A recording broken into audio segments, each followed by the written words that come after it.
What is body composition? Basically, what's your body made of? How much of it is fat, fat under the skin, subcutaneous fat, visceral fat, or internal body fatness? And how much of it is lean body tissue, LBM sometimes it's called.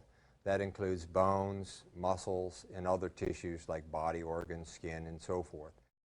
Let's talk a little bit more about subcutaneous fat because it'll become important in the discussions that follow. Subcutaneous fat is that fat right under the skin. So this is the skin out here as I'm pointing in the arrow. Subcutaneous fat is the fat right above the layer of muscle and bone, and it's right under the skin. Visceral fat, or intra-abdominal fat, sometimes called internal body fat, is not the fat under the skin, but the fat inside the trunk. So this is a cross-sectional picture of the trunk.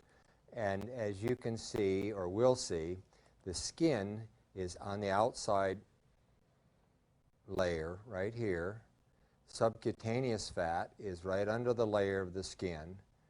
This red area is intra-abdominal muscle. The liver is located here. The kidneys here. The spine here. And all of the other area inside this trunk is visceral fat. This is internal fat, and this is particularly problematic, say, compared to subcutaneous fat, because people with high levels of intra-abdominal or visceral fat are at risk of having high blood fat levels, and as you'll see later on, some of the measures that measure the girth and the size of the trunk are good indicators of risk of various types of diseases.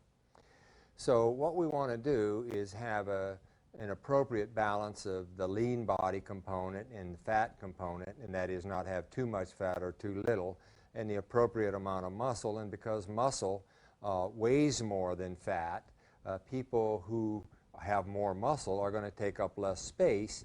People who have more fat are going to take up more space because fat is less dense, muscle is more dense.